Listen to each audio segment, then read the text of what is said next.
Okay alright guys, এইবার কিন্তু নিয়ে নিয়েছি ফ্রাইড রাইস, সাথে কিন্তু চিলি পনির। আজকে কিন্তু শনিবার, সেই কারণেই আমি কিন্তু রোজ ভোজে এসেছিলাম এবং 50 টাকা এই কম্বোটা নিয়েছি। ফ্রাইড রাইস সাথে কিন্তু চিলি পনির 4 পিস, আর সাথে কিন্তু আমড়ার চাটনি। আমরা আজকে খাবো আমড়ার চাটনি। এবার সবার প্রথমে একটু ফ্রাইড রাইসটা দেখাতে বলি। বিরিয়ানির চাল কিন্তু ইউজ করছে মশলাদার, কাজুদা আছে এর ভিতরে, প্লাস কিশমিশ আছে। কাজুদা শিয়ালদার কাজুদা বলেছিল না 50 টাকায় কিছু হয় না, তো শিয়ালদার কাজুদার জন্যই বেসিক্যালি এই কম্বোটা বানিয়েছে। দিদি বানিয়েছে, দিদি আর ননদের কিন্তু এখানে হেসেলটা, ঠিক আছে।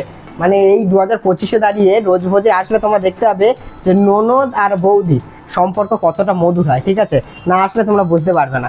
এইবার এই ফ্রাইড রাইসের সাথে প্রচুর ভেজিসের পরিমাণ দিয়েছে, স্প্রিং অনিয়ন দিয়েছে। একটুখানি টেস্ট করে দেখা যাক, চলো let's do it. Well cook, perfect balance, মশলাদার, খেতে জাস্ট অসাধারণ, ঠিক আছে। এর সাথে নিয়েছি 4 পিস চিলি পনির। এই দেখো, এই 1 পিস, এই 1 পিস, এই 1 পিস, এই 1 পিস, ঠিক আছে। তো সবার প্রথমে পনিরটা একটুখানি ভেঙে দেখাই। দেখো এই যে পনিরটা, এই দেখো দেখতে পাচ্ছ, ওয়েল কুক, ওয়েল ব্যালেন্স। আর এই পনিরটা আমার মনে হয় আমুল পনির, ঠিক আছে, সেই কারণে কিন্তু এতটা সফট। আমি শনিবার করে আমুল পনির খাই, তো সেই কারণে আমি বুঝতে পারছি যে এটা আমুল পনিরই। সিরিয়াসলি 50 টাকায় কী করে দিচ্ছে দিদিরা, জাস্ট ভাষায় তুলে পারছি না। এবার রয়েছে সবার লাস্টে শেষ পাতে আমড়ার চাটনি। তো আমড়ার চাটনিটা খেয়ে দেখা যাক।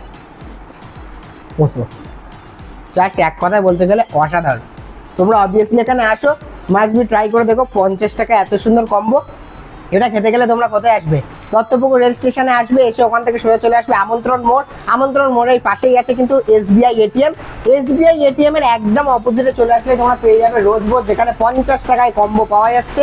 তো এখনো এতটা কোয়ান্টিটি আছে, এগুলো সব খেয়ে নিই, দেন ব্যাক করছি।